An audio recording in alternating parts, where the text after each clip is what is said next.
One. Welcome to the SoCal Real Estate Development Podcast, from blueprints to skyline, where we interview the go-getters in the industry. Today's guest is David Coe, real estate sales, development, real estate investor, Phoebe partner, speaker, hiker, phenomenal cook. Thanks for coming on, David. How are you? I'm doing great, Peter. Thank you for having me. Appreciate being on the show. Thank you. Thank you for coming on. Well, from construction hard hats to chef hats, looks like you wear a lot of hats. I do. I do. What what's your favorite cuisine? Well, if you probably can't see the helmet here, but I am from New Orleans, Ah, so I Orleans. love Cajun food. I'm also Italian. I love Italian food. I love food. If it can be eaten, I just grew up in a family that loved to eat. And I grew up in a family where a lot of the dads cooked. You know, my dad was a cook and my granddad used to cook. So I kind of grew up cooking. It's like my zen from the craziness of construction, right? It's like putting together a construction project without all the approvals, subcontractors. I can just put it all together myself. So I kind of use that as my therapy is cooking. Yeah, like food nurtures people. It brings people together. I love it too. I'm a foodie myself, and I get excited about food myself. But well, what kind of what's your first development project that you first started off with when you started into real estate? Well, like many of us, my first project was a fix and flip of a single family home. Uh-huh. Uh, my wife and I were both working corporate jobs, and we were tired of the corporate grind. So we fell in love with real estate. We bought our first house and had so much fun flipping it, that we decided to do it full time. So yeah, my very first project was renovating a condo in Orange County and turning around and selling it for a profit. When did you get into actually development? Did you ever get into when did you get that started? I think it was about 5 years ago. Uh-huh. That's when I really started getting involved in larger projects. Now, let me be like completely clear and transparent. I am not a day-to-day construction guy. I'm a day-to-day realtor.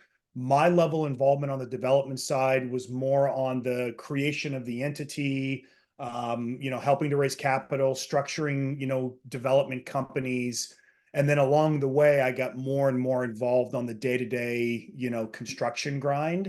Mhm. I'm certainly not a contractor, and by no means do I pretend to be, but we have great people that we work with. And, my role is more of making sure we're taking on the right deals and making sure that everyone's doing what they say they're going to do. What resources do you rely on to stay up to date on all these current developments, trends?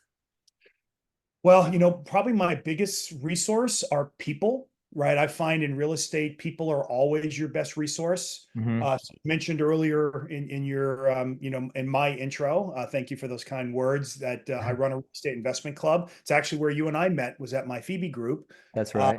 and I am a networking junkie. I beyond Phoebe, which is really an educational and networking environment.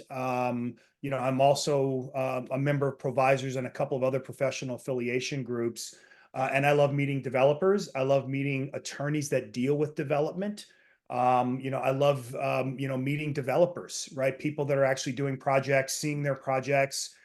I kind of get the benefit of, from the brokerage side of me, is, even talking to developers, either presenting them land options or potentially selling their projects. It allows me to be involved in a lot more development projects. Sometimes, even though it's just from the brokerage side, I still get exposure to what they're doing. And use that as a resource, myself as a resource, right?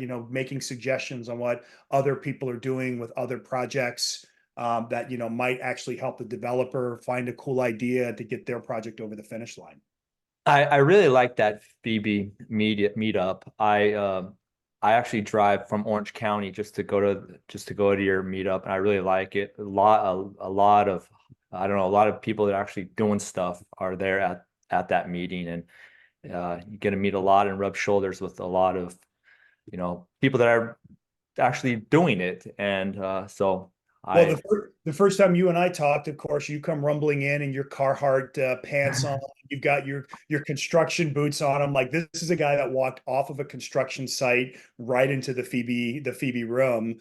And I agree. That's what I like about it. Phoebe tends to attract people that are really doing deals and that really want to learn about doing deals. We do not cater to the I want to get rich quick scheme type Mhm. of person that sometimes will go to a real estate investment club. And I get it, while we're providing information, I learn so much myself from hearing other people talk about what they're doing, and then, even interacting with people in the crowd and hearing what they're doing. Yeah. What are common misconceptions about real estate development? Uh, That it's easy. Uh, oh, easy. Actually, it's funny, Peter. Again, I think the natural path for development, right, is that Uh, someone will kind of get in, they'll do a fix and flip, right? Then maybe they'll buy a value add multifamily, and then they say, oh, you know what? I'm just going to take that next incremental step and build something myself. That is a huge misconception, right? Going from ground up new construction, I mean, going from value add multifamily to ground up new construction is like, going from middle school to getting your master's degree.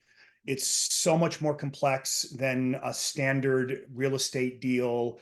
There's so many different moving pieces, within the overall scheme of things. And, along the way, you are going to get your teeth kicked in multiple times. There's no way to avoid it. No one's that smart, right? Like, it's just the nature of the process. And I think people think that, I can outsmart the system. I can be more organized.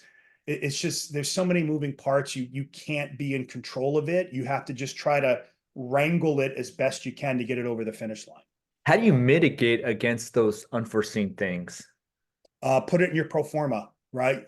I'll allocate extra time, allocate extra money, manage well, right? Again, like a big part of what I kind of do is more of a problem solving role and I'm an accountability partner for the people that I'm working with, Yeah. right? So, cool. What can you do today? All right, perfect. If you can do this today, then tomorrow when I call, let me know that you got that done. And if not, when are you going to get it done? Right. There needs to be a lot of that kind of work when you're trying to get something out of the ground. And that's probably the biggest day-to-day role that I have. And again, problem solving, right? Well, look, we've run into this problem. We could do this or we could do that, right? Well, what's the best way to do it? I don't know. Run the numbers, figure it out. The most I think another misconception that people may have of real estate or developing is that the most expensive part is the lumber or the glass or the debt, and really the one that is the most expensive is time, right? Time is the most expensive element to any development project, and the faster you can build something, usually the less expensive it is and the more profitable the project can become.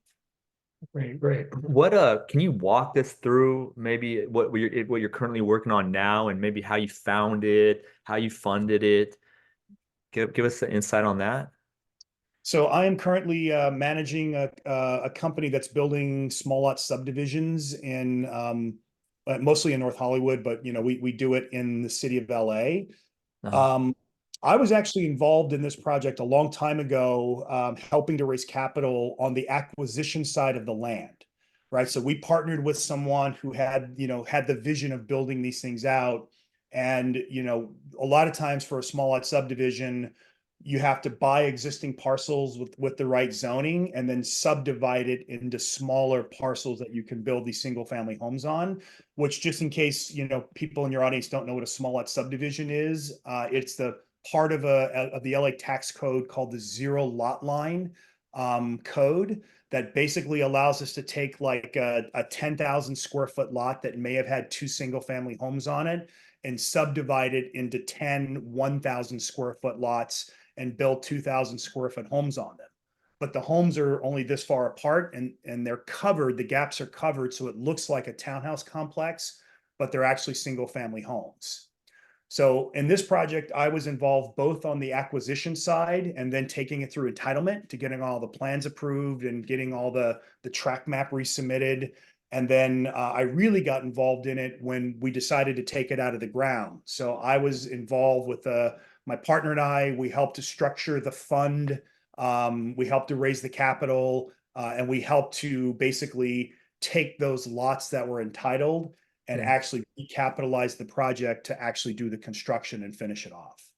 There's, I mean, my main point of this whole podcast is there's a lot of negativity towards real estate development, just in general in Southern California. How do you talk to your investors when you're raising for these? Do they understand that? Because rent control, a lot of not business friendly, a lot of politics. How do you communicate that to your investors? I assume they already know that information. Yeah, I mean, look, it depends. If we're just building it and reselling it like the small lot subdivision, rent control doesn't matter, right? Like we're just going to turn around and sell them anyway. We're not holding them. And there's also some, even if you were to rent them, right? Most of the codes around rent control, new construction is exempt. Right. So the things that people hate the most about California is rent control. Well, guess what? It's exempt in most of California. There might be a city or two somewhere that doesn't, that has their own rules about it, but I think most do, certainly those in Southern California. So yeah, look, if I build a new apartment building, I don't have rent control, right? And I may not have it for 10 years. And by then we can turn on to sell it to someone else and let them deal with the rent control. Okay, great. What is the biggest obstacle in development? What is your biggest obstacle? Um, wow, there's so many. I would say that, look, it's just that you, as a developer, there are so many balls in the air, right? Like there's so many different pieces that don't necessarily run sequentially. They run, they kind of, everything's happening at the same time, right? Like I think that's probably the biggest thing to be successful as a developer is you have to keep all these different components of the project moving forward, right? Like, and if all of a sudden one slips, even though you did the other five things right, if that one didn't get done right, it could still delay the entire project, no matter how ahead of schedule you were on the other things that you were paying attention to. So I think it's just the complexity of all the different components of a development project and constantly understanding, where things are and keeping adequately pressure on getting all of them accomplished. With the shortage in Southern California or just nationwide with the homes, how are you guys treated by the city council members during this? Like, do you have conversations with them? Are they give you a hard time, or they roll out the red carpet for you guys? What's it like? Can you walk us through that, like a example? Yeah, I mean, I can say it depends on the city, right? Like there are certain cities that are very development friendly. In particular, I know Long Beach is a community.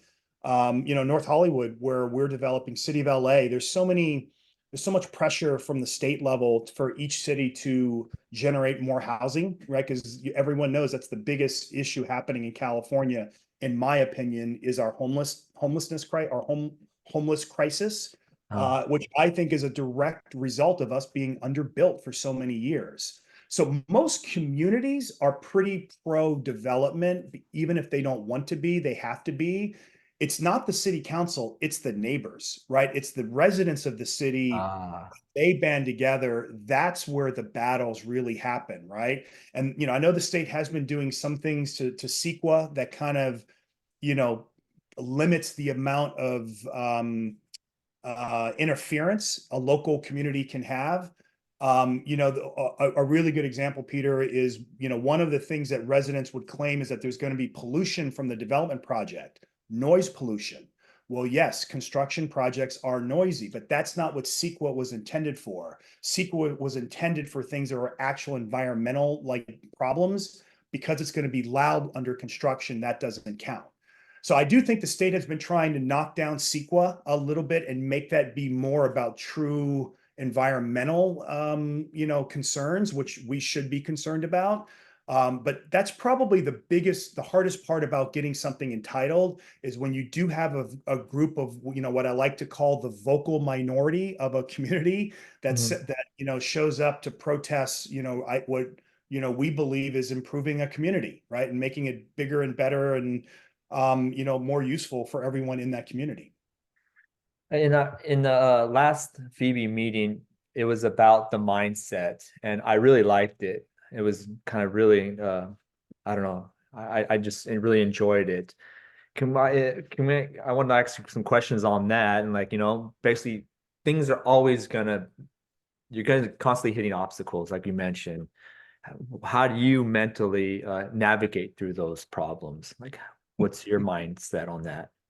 I've got a great recent example. Have you ever seen the movie The Martian with Matt No. Damon? He gets left on Mars. Uh, So the premise is Matt Damon gets left on Mars, and yeah. every day he has to solve a new problem to survive, right? And his advice was you have to just keep solving problems, and you solve one problem, and then it's going to present another problem. You have to solve that one, and as long as you keep solving problems, you're going to reach the end of the project. If you stop solving problems and start sulking or start disappearing, right, and trying to avoid whatever the problem is, that's where things can fester and things can go really, really negative very, very quickly. So I think that's probably from a mindset standpoint. When you get into development, you can't get down when things don't go according to plan. They were never going to go according to plan, right? When you dive, right, the old statement is you plan your dive and you dive your plan, right? Development's kind of the same way, right? You have to have a good plan, but along the way when you're diving it, you're gonna have currents that switch. You're gonna have, a sea lion that shows up or something's gonna happen and you have to adjust, but you have to keep moving forward. You have to keep solving problems. That's the only way you can be successful, both from a physical standpoint and a mental standpoint, when you finish up a project. How do you well, can you share a win or a success story lately that kind of either in a journey or with your development journey or in life, just maybe a little win or success that Yeah, I mean, we had a great win today, right? We're building our small lot subdivisions, and we got a couple of clearances from the city of LA on, which is now going to allow us to finish some of the street work and have these projects, on the market, very, very yeah. soon for sale, right? Seeing the end of a project, seeing wins along the way, those are the little things that you have to hold on to, right? Like every little thing like that is a great day. You have to celebrate the great days. But at the same time, there's still more great days in front of us that we need to get to. So, today we've got a clearance on plumbing and gas, right? Now it means we have a bunch of street work we have to do, but now we get to go do the street work. So let's keep moving. How do you like to learn? Uh, I like I like to hear other people that are more successful than me talk about what they do. To me, that's the most salient way to learn something, is watching other people solve problems that I have no idea how I would solve. And a lot of times I get presented with problems that I have no idea how to solve them, right? But because I network so much, I've got such a huge collection of people that I can turn to. I have no problem saying, sorry, I have no idea what that answer is, but I know someone who can help us out, right? And making sure that, we don't fake it, right? We actually get the advice we need. And every time someone else helps you solve a problem, you learn how to solve that problem, or maybe something else like it that you'll encounter in the future. I like how you said you put yourself around better people. How do you I feel like when I'm around very successful people or doing a lot more than I'm doing, I get that imposter syndrome. Is that ever come across your mind, or how does your mindset work with that? Every single day, and embrace your imposter. Being in, let me say it this way, being in a situation and admitting I'm not sure how to solve that or I don't know what to do is an avenue for you to grow, right? If you don't admit that you don't know something, then you're going to maybe make a decision that's an ill-informed, poor decision that could impact the project. right? So guess what? We're all imposters, right? None of us know everything. Let's just embrace that we all don't know everything and keep learning, right? If we try to become too overconfident, I think it's a recipe for disaster, right? Because we all don't know what we don't know, and especially in something that's as complicated as new construction and development, is. I think we all have to just embrace the fact that we don't know everything. We could be considered imposters, but we know, right? Those of us that are doing it know we're not imposters. That's just the name of the game, right? Embrace it and learn from it. Right, right. Well, thank you for that. Well, how can a listener get a hold of you for any questions or investment opportunities? Best way is probably to send me an email. It's David at COE, as in my name here, regroup.com. So that's the co-real estate group, David at regroup.com. Well, thank you for listening. Thank you, David, for coming on. Please stay tuned for next time. Thank you so much. Bye bye. Thanks, Peter.